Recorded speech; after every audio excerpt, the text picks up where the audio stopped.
Hi friends, welcome back to my channel. आज आप लोगों के साथ शेयर करने वाली हूँ 48 साइज डबल कटोरी blouse cutting and teaching. Step by step देखने के लिए बने रहिए वीडियो का लास्ट तक।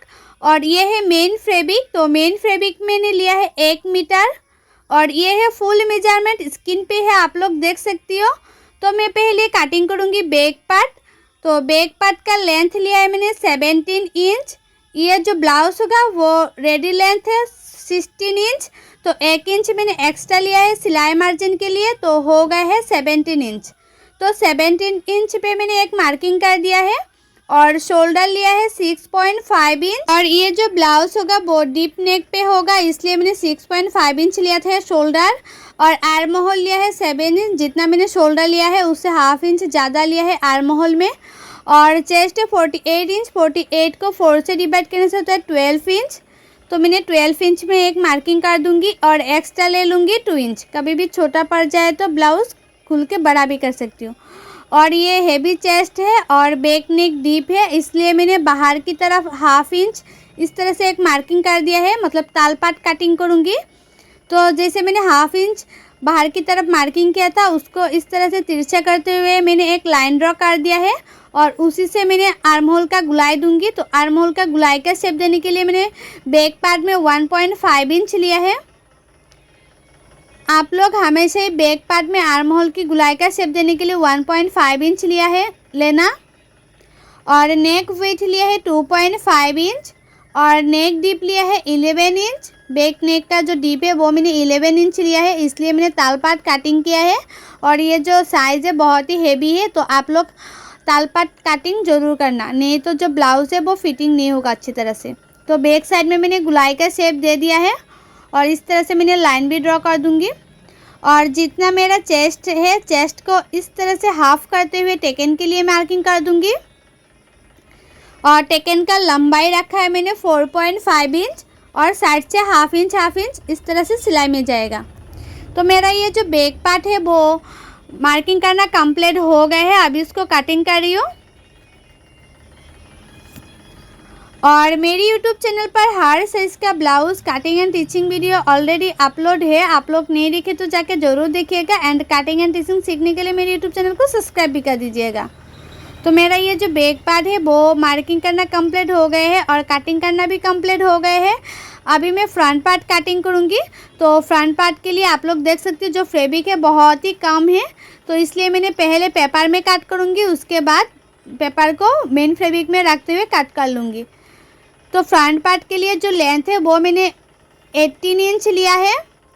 बैक पार्ट से 1 इंच लिया है फ्रंट पार्ट, क्योंकि जो बैक पार्ट में बेल्ट होता है बेल्ट के नीचे फोल्ड करना पड़ता है, इसलिए मैंने 1 इंच ज़्यादा लिया है बैक पार्ट से। तो लेंथ लिया था मैंने टोटल 18 इंच और शोल्डर लिया है मैंने 6.5 इंच और आर्म होल है 7 इंच। जिस तरह से मैंने बैक पार्ट में लिया था शोल्डर आर्म होल वैसे ही लिया है। और चेस्ट है 48 इंच। 48 को 4 से डिवाइड करने से होता है 12 इंच। तो मैंने 12 इंच में मैंने इस तरह से एक मार्किंग कर दिया है और एक्स्ट्रा ले लूँगी 2 इंच। कभी भी छोटा पड़ जाए तो बड़ा भी कर सकती हूँ खुल के, जैसे मैंने बैक पार्ट में भी लिया है एक्स्ट्रा 2 इंच। और फ्रंट पार्ट में भी तालपाट कटिंग करना पड़ता है, तो मैं फ्रंट पार्ट में भी तालपाट कटिंग करूँगी। तो हाफ इंच बाहर की तरफ एक मार्किंग कर दूँगी, इस तरह से बाहर की तरफ एक मार्किंग कर दिया है। अभी इसको इस मार्किंग को इस तरह से तिरछा कर दूँगी। आर्म होल जैसे लाइन ड्रॉ किया था उसको इस तरह से तिरछा कर दिया है।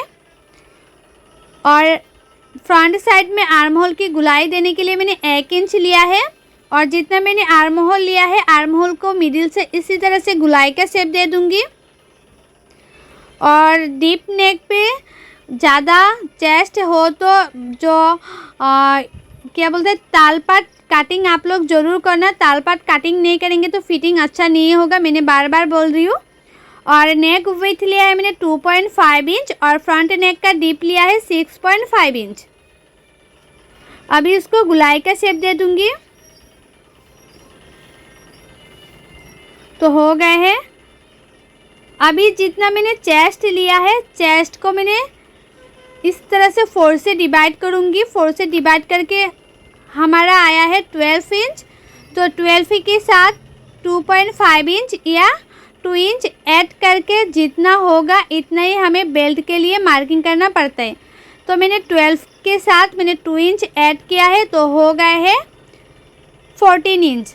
तो मैंने ऊपर से नीचे तक 14 इंच पे एक मार्किंग कर दूंगी। और आप लोग चाहे तो 14.5 इंच पे भी मार्किंग कर सकती है। बहुत लोगों का हाइट ज़्यादा होता है ना, लंबाई ज़्यादा होता है, वो लोग 14.5 में मार्किंग कर सकती है, कोई प्रॉब्लम नहीं है। और कटोरी के लिए लिया है मैंने 7.5 इंच और आर्म होल की साइड से मैंने लिया है 2.5 इंच। इस तरह से 2.5 इंच पे मैंने मार्किंग कर दिया है। और जितना मैंने नेक लिया था, नेक की लंबाई लिया था, उससे 1 इंच ऊपर और एक मार्किंग कर दिया है। अभी तीनों मार्किंग को मैंने इस तरह से कटोरी का शेप दे दूंगी। और जो मैंने बेल्ट के लिए मार्किंग किया है, मुझे बहुत लोगों ने कमेंट करके बताया था कि जो बेल्ट लेती हूँ वही मैंने किस हिसाब से लेती हूँ, तो आपको मैं आज आप लोगों को दिखाई दिया है। आप लोग चाहे तो हर साइज़ में ले सकती है। और जितना मैंने कटोरी लिया था, कटोरी को हाफ करते हुए एक मार्किंग कर दिया है। और जितना मैंने मार्किंग किया है उसका लंबाई लिया है मैंने 3 इंच और साइड से मैं 3.5 इंच का लंबाई ले लूँगी। इस साइड से भी मैं 3.5 इंच लंबाई ले लूँगी और जो कटोरी है कटोरी का शेप दे दूँगी। तो मैंने इसी तरह से कटोरी का शेप दे दिया है। और बेल्ट का शेप देने के लिए हाफ इंच ऊपर और एक मार्किंग कर दूँगी। इस तरह से मैंने हाफ इंच ऊपर और एक मार्किंग कर दिया है बेल्ट का शेप देने के लिए। तो मेरा ये जो फ्रंट पार्ट है वो मार्किंग करना कंप्लीट हो गया है। अभी इसको कटिंग कर लूँगी।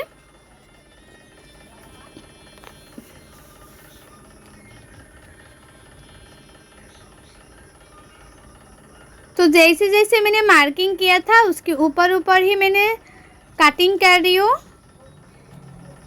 बहुत लोगों का प्रॉब्लम होती है ना, जो कटोरी होता है वो अच्छी तरह से बन के रेडी नहीं होता है, छोटा पड़ जाती है कटोरी। तो मैं आप लोगों को जैसे दिखा रही हूँ 48 साइज़ का, वैसे करेंगे तो कभी छोटा नहीं होगा, परफेक्ट होगा फिटिंग। तो अभी कटोरी के पार्ट का बड़ा करना है। तो जो फर्स्ट कटोरी है, फर्स्ट कटोरी को मैंने पेपर के ऊपर रखा है। अभी उसको चारों ओर में मार्किंग कर दूंगी। तो मैंने इस तरह से चारों ओर मार्किंग कर दिया है। अभी कटोरी को बड़ा करूंगी। तो कटोरी को नीचे की साइड से मैंने 1 इंच बढ़ाऊंगी। आप लोग चाहे तो नीचे की साइड से 1.5 इंच भी बड़ा कर सकती है। आपका जो चेस्ट है वो हेवी है, तो बहुत लोगों का होती है ना कि जो कटोरी होता है छोटा पड़ जाती है, तो आप लोग चाहे तो नीचे की साइड से 1.5 इंच भी बड़ा कर सकती है, लेकिन ऊपर की जो साइड है वो हाफ इंच ही होगा। तो मैंने ऊपर से हाफ इंच लिया है और नीचे की साइड से मैंने 1 इंच बड़ा किया है और कटोरी जैसे है उसका शेप दे दिया है।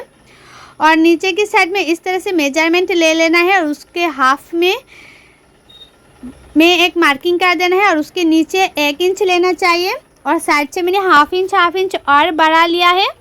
अभी उसका शेप दे दूंगी, जैसे कटोरी होता है उसका शेप दे दिया है मैंने इस तरह से। तो मेरा ये जो फर्स्ट कटोरी है, फर्स्ट कटोरी को मार्किंग करना कंप्लीट हो गया है। अभी इसको कटिंग कर रही हूँ। और मैं आप लोगों को जैसे दिखा रही हूँ पेपर में कटिंग करना, आप लोग चाहे तो डायरेक्ट फैब्रिक में भी कटिंग कर सकते हैं, लेकिन मेरा जो फैब्रिक है बहुत ही कम था, इसलिए मैंने पेपर में कटिंग कर रही हूँ।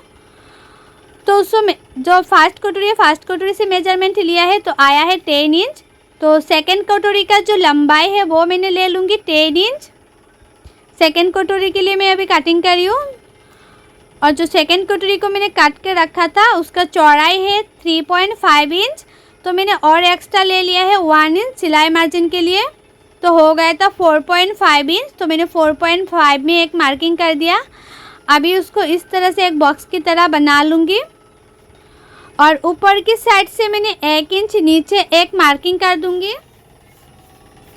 और ये साइड से भी मैंने 1 इंच नीचे एक मार्किंग कर दिया है। और नीचे की साइड में मैंने हाफ इंच ऊपर और एक मार्किंग कर दिया है। और नीचे का जो साइड है वो होगा बेल्ट का साइड। और जो फर्स्ट कटोरी है, फर्स्ट कटोरी को मैंने इस तरह से रखा है और उसको शेप दे दूंगी। इस तरह से कटोरी का शेप देने से जो कटोरी होता है वो परफेक्ट होता है। कभी भी जो शेप है वो छोटा बड़ा नहीं होता है, परफेक्ट तरीके से शेप बन के रेडी हो जाती है। तो आप लोग इस तरह से चेक भी कर सकते हैं कि जो कटोरी है वो परफेक्ट तरीके से उसका शेप आया कि नहीं। तो आप देखो जो कटोरी होता है वो परफेक्ट तरीके से उसका शेप आ गया है। तो जो फ्रंट पार्ट है वो भी मार्किंग करना कंप्लीट हो गया है, मतलब कटिंग करना कंप्लीट हो गए है। और स्लीप के लिए मैं मेजरमेंट ले रही हूँ। तो जो बैक पार्ट है, बैक पार्ट से ऊपर से 1/2 इंच छोड़ते हुए स्लीप के लिए मेजरमेंट लेना है। तो आया है 12.5 इंच। तो पेपर को मैंने ले लिया है और 12.5 में एक मार्किंग कर दिया है मैंने। इस तरह से 12.5 में एक मार्किंग कर दिया है। और जो स्लीप का लंबाई मैंने रखा है 8 इंच। आप लोग जितना चाहे इतना लंबाई रख सकते हैं, लेकिन जो स्लीप का लंबाई मैंने 8 इंच ही रखा है। और स्लीप का लंबाई मैंने जितना रखा है उससे 3.5 में नीचे एक मार्किंग कर देना है। तो 3.5 में मैंने एक मार्किंग कर दिया है। और जो इस मार्किंग के है उसको इस साइड से 2.5 में और एक मार्किंग कर देना है इस साइड से। और ऊपर की साइड से 2 इंच पे और एक मार्किंग कर देना है। अभी दोनों मार्किंग को इस तरह से मिलाना है और जो स्लीव होता है स्लीव का शेप दे देना है। तो मेरा स्लीव का शेप देना हो गया है। अभी मुहूरी ले लूँगी 8 इंच और एक्स्ट्रा ले लूँगी 2 इंच। अभी उसको इस तरह से मिला दूँगी। तो मेरा ये जो स्लीव है वो मार्किंग करना कंप्लीट हो गया है। अभी इसको कटिंग कर रही हूँ। और स्लीव को हमेशा ही फ्रंट साइड में 1/2 इंच अंदर रखते हुए कटिंग करना। तो मैंने फ्रंट साइड में 1/2 इंच अंदर रखते हुए कटिंग कर लिया है। और उसके बाद जो बैक पार्ट है इस तरह से चेक भी कर लेना है जो स्लीव है वो अच्छी तरह से कटिंग हुआ कि नहीं। तो परफेक्ट तरीके से स्लीव भी कटिंग करना कंप्लीट हो गया है। अभी जो पार्ट है डबल कटोरी का फ्रंट पार्ट का, वो अभी जो फैब्रिक है फैब्रिक के ऊपर बैठाते हुए चारों ओर मार्किंग कर लूँगी। उसके बाद कटिंग कर लूँगी। तो अभी उसको चारों ओर में इस तरह से मार्किंग कर लूँगी और उसके बाद कटिंग कर लूँगी। और डायरेक्ट फैब्रिक में कटिंग करती तो जो फैब्रिक है बहुत ही ज़्यादा लगती है, इसलिए मैंने इस तरह से पेपर में कट कर लिया था। क्योंकि ये जो फैब्रिक है मैंने सिर्फ 1 मीटर ही लिया है। और ये स्लीवलेस है, स्लीव नहीं लगाऊंगी इसमें। आप लोगों को स्लीव कैसे कटिंग करती है वो आप लोगों को दिखाया है, क्योंकि आप लोग चाहे तो स्लीव लगा सकती है, लेकिन मैं इसी ब्लाउज़ में स्लीव नहीं लगाऊंगी। आप लोगों के लिए सिर्फ कटिंग करके दिखाया है। तो एक एक पार्ट को मैंने इसी तरह से कटिंग कर रही हूँ। जिस तरह से मैंने मार्किंग किया है उसके ऊपर ऊपर मैंने कटिंग कर लिया है। तो सभी पार्ट कटिंग करना कंप्लीट हो गए हैं। अभी मैं मशीन पे आ गई। तो आप लोग देख सकते हो ये है कटोरी ब्लाउज़ का एक एक पार्ट और ये स्लीवलेस है। तो मैं पहले स्टिचिंग करूँगी बैक पार्ट। तो बैक पार्ट का नेक का फिनिशिंग देने के लिए मैंने एक्स्ट्रा फैब्रिक ले लिया है 1 इंच का। 1 इंच का मैंने एक्स्ट्रा फैब्रिक लिया है। और जो मैंने एक्स्ट्रा फैब्रिक लिया है वो मैंने उड़ेप काट नहीं किया था, सिंपल सीधा काट किया था। इसलिए मैंने छोटा छोटा प्लेट डालते हुए नेक की फिनिशिंग दूंगी। ये जो फैब्रिक है बहुत ही कम बचा हुआ था, तो उसको मैंने जॉइन देते हुए इस तरह से बड़ा कर लिया है। और ये फैब्रिक को मैंने सीधा ही काट किया है, उड़ेप काट नहीं किया, इसलिए मैंने छोटा छोटा प्लेट डाल ली हूँ। नेक की किनारे किनारे पे छोटा छोटा प्लेट डालते हुए सिलाई करना है। तो एक सिलाई करना हो गए हैं नेक की किनारे किनारे पे। अभी उसको इस तरह से उल्टा करते हुए और एक सिलाई लगा दूंगी। जो मैंने एक्स्ट्रा फैब्रिक लगाया है एक्स्ट्रा फैब्रिक पे सिलाई करना है सिर्फ। ब्लाउज़ का जो मेन फैब्रिक है इसमें सिलाई करना नहीं है। तो एक्स्ट्रा फैब्रिक में सिलाई करना हो गए है। अभी उसको पीछे की तरफ फोल्ड करते हुए और एक सिलाई कर दूंगी। और मैं आप लोगों को जैसे दिखा रही हूँ नेक का फिनिशिंग देना, आप लोग वैसे ही करेंगे तो नेक का जो फिनिशिंग है बहुत ही अच्छी आती है। आप लोग चाहे तो इस तरह से ज़रूर ट्राई कीजिएगा। कभी कभी होता है ना जो फैब्रिक है बहुत ही कम रहती है, तो आप लोग इस तरह से नेक का फिनिशिंग दे सकती है कम फैब्रिक में। तो नेक का फिनिशिंग देना कंप्लीट हो गए हैं और उसका जो फिनिशिंग है आप लोग देख सकते हो कितना अच्छे से आया है। अभी मैंने जो टेकन के लिए छोटा सा कट लगाया था, अभी टेकन दे दूंगी। और टेकन के लिए नीचे से आप लोग हाफ इंच मार्जिन रख लेना। और टेकन का लंबाई मैंने 4.5 रखा है।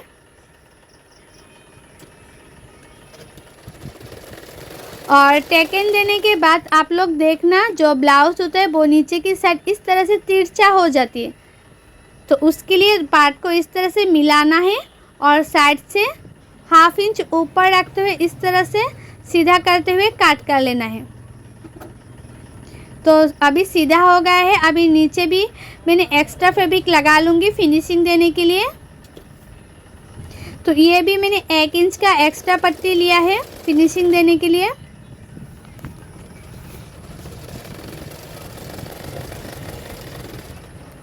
तो उसको भी एक सिलाई कर दिया है। अभी उसको फोल्ड करते और एक सिलाई कर दूंगी। जो मैंने एक्स्ट्रा फैब्रिक लगाया है, एक्स्ट्रा फैब्रिक में मैंने और एक सिलाई कर दूंगी।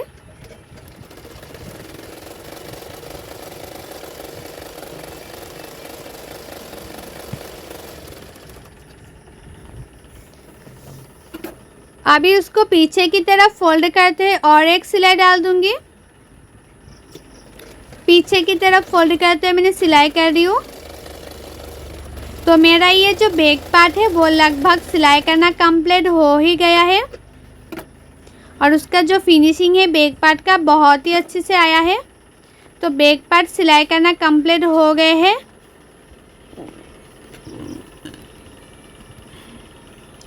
अभी मैं सिलाई करूँगी फ्रंट पार्ट। तो फ्रंट पार्ट के लिए जो कटोरी है, कटोरी को मैंने इस तरह से बैठा दिया है। पहले आप लोग कटोरी को हमेशा ही चेक करते हुए सिलाई करना, ताकि कभी जो फ्रंट पार्ट बैक पार्ट मतलब दोनों साइड सही तरीके से सिलाई हो सके, नहीं तो कभी कभी गलती से इधर उधर हो जाती है। तो दोनों कटोरी को मिलाते हुए मैंने किनारे किनारे पे एक सिलाई कर दिया है। सिर्फ मैंने किनारे किनारे पे सिलाई किया है। अभी जॉइन टू जॉइन इस तरह से मिलाते हुए मैं टेकन के लिए सिलाई करूँगी। तो मैं टेकन के लिए पहले मार्किंग कर दूंगी आप लोगों को दिखाने के लिए कि इस तरह से आप लोग टेकन के लिए मार्किंग कर सकती है। और टेकन का जो चौड़ाई है वो नीचे से हाफ इंच आप लोग कम देना, क्योंकि ये जो कटोरी ऑलरेडी उसका शेप आ ही जाती है, इसलिए जो टेकन है आप लोग हाफ इंच थोड़ा सा कम देना। और उसके बाद हाफ इंच मार्जिन रखते हुए और एक सिलाई कर देना है। तो मैंने हाफ इंच मार्जिन रखते हुए और एक सिलाई कर रही हूँ। और उसके बाद देखना जो कटोरी होता है उसका शेप कितनी अच्छी से आती है और उसका जो शेप है बहुत ही अच्छी आई है। तो ये जो कटोरी मैंने सिलाई किया है वैसे ही नेक्स्ट कटोरी भी मैं सिलाई कर लूँगी।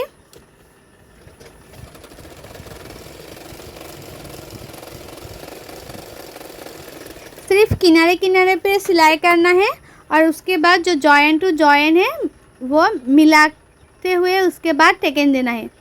तो आप लोग हमेशा ही जॉइन टू जॉइन मिलाते हुए टेकन देना, नहीं तो जो टेकन होता है वो एक साइड में हो जाती है। जॉइन टू जॉइन मिलाते हुए टेकन नहीं देंगे तो साइड हो जाती है, मतलब एक ही साइड में हो जाती है। तो उसके बाद मैंने हाफ इंच मार्जिन रखते हुए और एक सिलाई कर रही हूँ।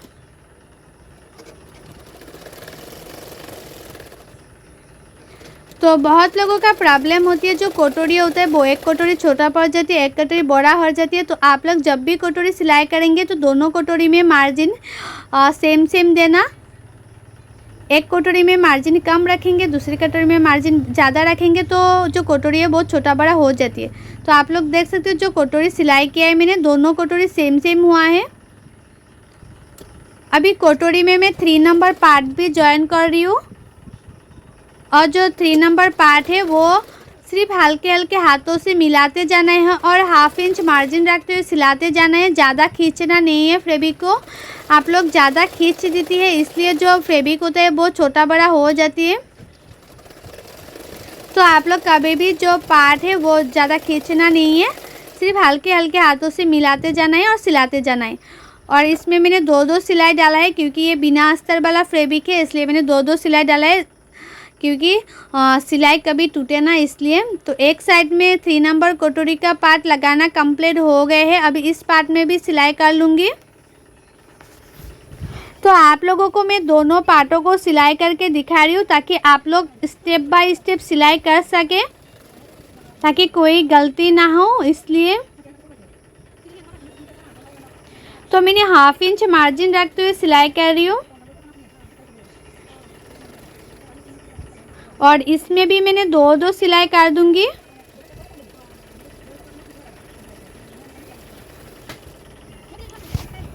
तो इसमें भी सिलाई करना कंप्लीट हो गए हैं। अभी लगाऊंगी बेल्ट। तो बेल्ट के लिए जो पार्ट है, बेल्ट का पार्ट मैंने इस तरह से रखा है, उसके ऊपर मैंने रखा है। अभी उसको 1/2 इंच मार्जिन रखते हुए सिलाई कर रही हूँ। 1/2 इंच थोड़ा सा कम मार्जिन रखते हुए भी आप लोग सिलाई कर सकती है, कोई बात नहीं। तो मैंने एक सिलाई कर दिया है। अभी उसको बेल्ट को उल्टा करते हुए बेल्ट के ऊपर किनारे किनारे पे और एक सिलाई कर देना है। और बेल्ट की जो सिलाई किया था उसके साथ साथ और एक सिलाई कर देना है, ताकि जो ब्लाउज़ है उसका फिनिशिंग अच्छी आई देखने में, इसलिए मैंने 2-2 सिलाई डाला है बेल्ट में।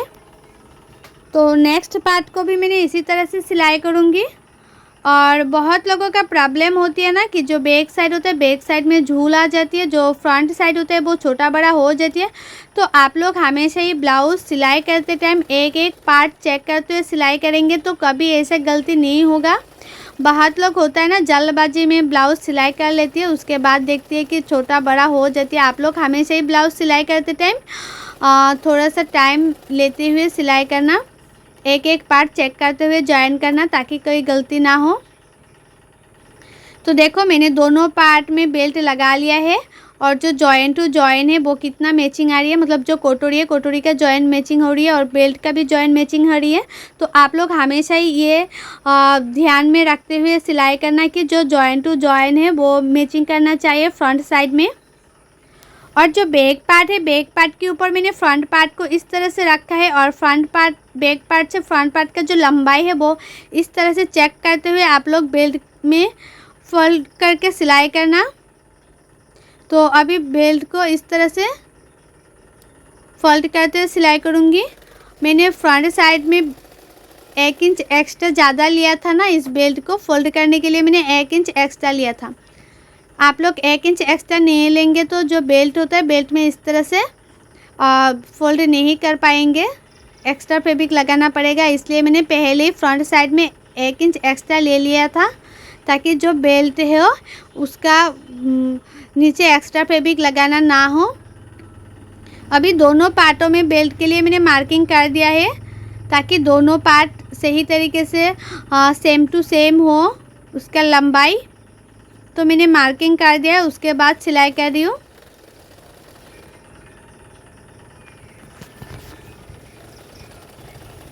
तो नीचे भी इस तरह से बेल्ट का जो शेप देना हो गया है नीचे। अभी दोनों पार्ट को फिर से मैंने चेक कर लूँगी, दोनों पार्ट बराबर से आया कि नहीं मैंने देख लिया है। अभी राइट साइड में मैं हुक पट्टी लगाऊंगी और राइट साइड में हुक पट्टी लगाने के लिए मैंने 2 इंच का एक्स्ट्रा फैब्रिक लिया है, 2 इंच का एक्स्ट्रा फैब्रिक लिया है। और जो कटोरी है, कटोरी की मिडिल में एक छोटा सा प्लेट डालूंगी। आप लोग हमेशा ही जब कटोरी ब्लाउज सिलाई करेंगे तो राइट साइड में हुक पट्टी का जो राइट साइड है, राइट साइड में छोटा सा प्लेट डालते हुए हुक पट्टी लगाना, तो उसका जो फ्रंट साइड का फिनिशिंग है बहुत ही अच्छी आती है। बहुत लोग इस तरह से प्लेट नहीं डालते हैं, तो फ्रंट साइड में जो कटोरी होता है वो फुला फुला सा होता है।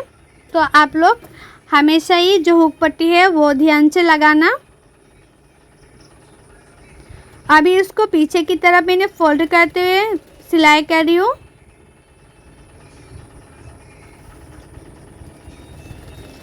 इस तरह से मैंने पीछे की तरफ फोल्ड करते हुए सिलाई कर रही हूँ। तो सिलाई करना हो गया है और आप लोग देख सकती हो जो राइट साइड का हुक पट्टी है वो कितना फिनिशिंग से हो गया है। अभी लेफ़्ट साइड में भी हुक पट्टी लगाऊंगी। तो लेफ़्ट साइड का जो हुक पट्टी है वो मैं उल्टा करते हुए लगाऊंगी। तो उसके लिए भी जो फैब्रिक है, हुक पट्टी है, वो मैंने 4 इंच लिया है। तो लेफ़्ट साइड के लिए आप लोग हुक पट्टी का जो चौड़ाई है वो 4 इंच लेना और उसको उल्टा करते हुए सिलाई करना हुक पट्टी, ताकि उसका जो फिनिशिंग है फ्रंट साइड में अच्छी से आए इसलिए। तो एक सिलाई कर दिया है, उसके ऊपर मैं और एक सिलाई कर दूंगी।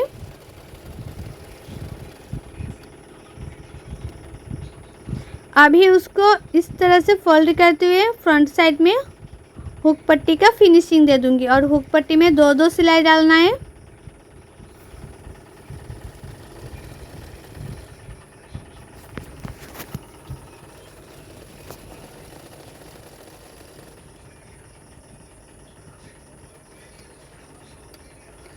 तो दोनों पार्टों में हुक पट्टी लगाना कंप्लीट हो गए हैं। अभी नेक का फिनिशिंग दूंगी। तो हुक पट्टी जो मैंने लगाया है वो भी मैंने चेक कर लिया है। अभी फ्रंट नेक का फिनिशिंग दूंगी। तो जो फ्रंट नेक है उसका गुलाई का शेप अच्छी तरह से है कि नहीं आप लोग चेक कर लेना, और गुलाई का शेप अच्छी ना आए तो जो एक्स्ट्रा फैब्रिक है किनारे से थोड़ा सा काट भी कर सकती है आप लोग। और नेक का फिनिशिंग देने के लिए भी मैंने एक्स्ट्रा फैब्रिक ले लिया है 1 इंच का। ये भी मैंने उरेप काट नहीं किया था, इसलिए मैंने छोटा छोटा प्लेट डालते हुए नेक का फिनिशिंग दूंगी।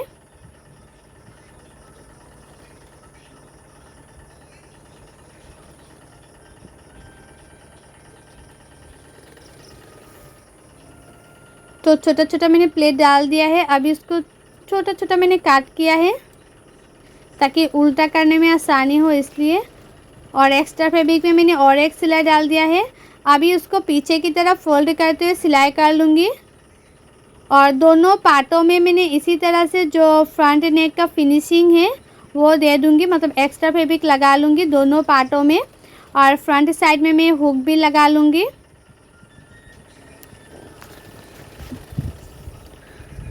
तो एक साइड में हो गए है एक्स्ट्रा पट्टी लगाना कंप्लीट, नेक का फिनिशिंग देना हो गए है।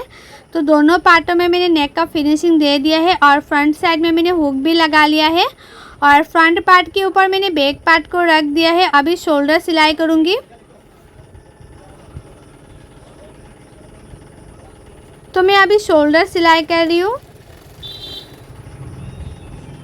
तो शोल्डर में मैं 2-2 सिलाई दे रही हूँ ताकि जो सिलाई है वो कभी टूटे ना।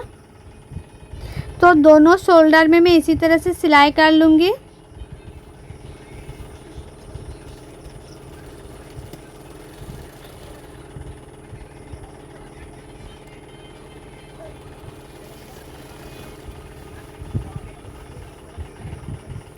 तो दोनों शोल्डर सिलाई करना हो गए हैं। उसके बाद पार्ट को इस तरह से आप लोग चेक कर लेना। चेक करते हुए सिर्फ किनारे किनारे पे एक सिलाई कर लेना है। तो दोनों किनारे किनारे पे मैंने एक एक सिलाई कर दिया है और साइड से मैंने थोड़ा सा एक्स्ट्रा फैब्रिक को काट भी कर लिया है। तो दोनों साइडों में किनारे किनारे पे मैंने सिलाई कर लिया है। और फिटिंग के लिए सिलाई स्लीव, मतलब स्लीव का फिनिशिंग देने के बाद फिटिंग के लिए मैं सिलाई करूँगी। तो ये स्लीवलेस है, तो इसलिए जो मतलब आर्म होल की साइड है इसमें इस तरह से एक्स्ट्रा फैब्रिक लगाना पड़ेगा। तो एक्स्ट्रा फैब्रिक के लिए मैंने छोटा छोटा प्लेट ही डाल रही हूँ। तो मैं अभी भी बोल रही हूँ, ये जो पट्टी है वो मैंने उरेप काट नहीं किया था। आप लोग उरेप काट करेंगे तो छोटा छोटा प्लेट नहीं डालेंगे तो भी चलेगा, लेकिन मैंने उरेप काट नहीं किया था, फैब्रिक बहुत ही कम था, इसलिए मैंने छोटा छोटा प्लेट डालते हुए जो नेक का मतलब स्लीव का जो साइड है इसमें मैं इस तरह से फिनिशिंग दे दूँगी आर्म होल के साइड में। और आप लोग चाहे तो स्लीव लगा सकती है। अभी स्लीव लगा के उसके बाद फिटिंग के लिए सिलाई कर देना। तो मैंने जो स्लीव है वो लगाया नहीं है, इसलिए मैंने जो एक्स्ट्रा फैब्रिक लगा रही हूँ स्लीव मतलब मुहरी की साइड में। तो एक सिलाई पहले कर दिया था, उसके बाद उसको इस तरह से फोल्ड करते जो एक्स्ट्रा फैब्रिक लगा है, एक्स्ट्रा फैब्रिक के ऊपर मैंने और एक सिलाई कर दिया है। अभी उसको पीछे की तरफ फोल्ड करते और एक सिलाई कर देना है। और आप जब भी मुहूरी की साइड में एक्स्ट्रा फैब्रिक इस तरह से लगाएंगे स्लीवलेस में, तो जो फैब्रिक है वो ज़्यादा खींचना नहीं है। ज़्यादा खींचेंगे तो जो मुहूरी की साइड है वो बड़ा हो जाएगा। सिर्फ हल्के हल्के हाथों से फैब्रिक को लगाना है और उसके बाद मुहूरी की बैक साइड में इस तरह से फोल्ड करते हुए सिलाई कर लेना है। तो मैंने दोनों साइडों में इसी तरह से एक्स्ट्रा फैब्रिक लगा लूँगी। दोनों साइडों में मैंने इसी तरह से लगा लूँगी। तो दोनों साइडों में लगाना कंप्लीट हो गए है एक्स्ट्रा फैब्रिक। अभी उसको उल्टा कर लूँगी और फिटिंग के लिए मैं मार्किंग कर लूँगी।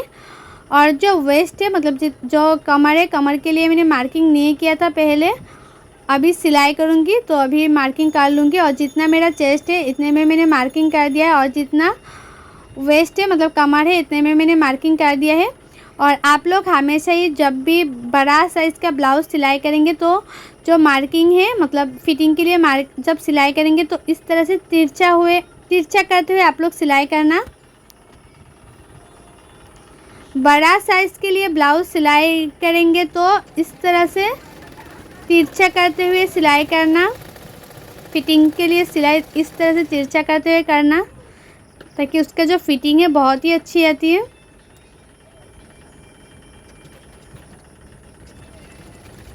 तो मैंने दोनों साइडों में अभी फिटिंग के लिए सिलाई कर रही हूँ।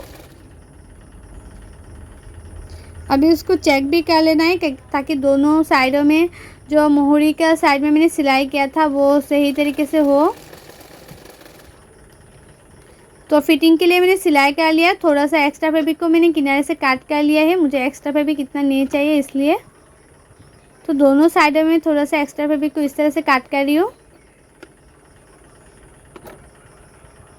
तो मेरा फिटिंग के लिए सिलाई करना कंप्लीट हो गया है। अभी देखो जो शोल्डर है, शोल्डर में इस तरह से निकल आती है, तो उसको पीछे की तरफ फोल्ड करते हुए मैंने सिलाई कर लिया है थोड़ा सा फिनिशिंग देखने के लिए। तो ये जो ब्लाउज़ है वो फिटिंग का भी सिलाई करना कंप्लीट हो गए है, आप लोग खुद ही देख सकती हो। ये है फुल ब्लाउज़।